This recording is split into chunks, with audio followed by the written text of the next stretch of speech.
আমার বন্ধু রায়হানকে আল্লাহ একটা কন্যা সন্তান দিয়েছেন, যেটা নবীজি বলেছেন একটা কন্যা সন্তান একটা জান্নাত, দুইটা কন্যা সন্তান দুইটা জান্নাত, তিনটা কন্যা সন্তান তিনটা জান্নাত। সুবহানাল্লাহ। আল্লাহ রায়হানকে একটা কন্যা সন্তান দিয়েছেন। আমি দোয়া করি, আপনাদের কাছেও দোয়া চাই, আল্লাহ যাতে তাকে সুস্থ রাখেন এবং তার মাকেও সুস্থ রাখেন এবং তাকে হযরত সুমাইয়া রাদিয়াল্লাহু আনহার উত্তরসূরি হিসাবে কবুল করেন। আমিন।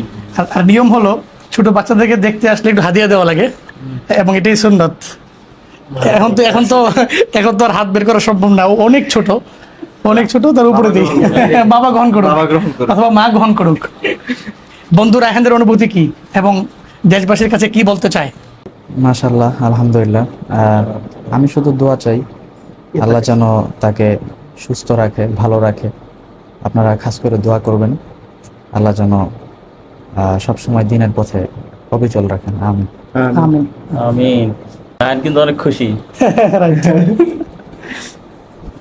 না, প্রথম সন্তান খুশি হওয়াটাই তো স্বাভাবিক। আচ্ছা। আচ্ছা, প্রথমই জান্নাত। এই যে আব্বু আসছে, আব্বু আব্বু আব্বু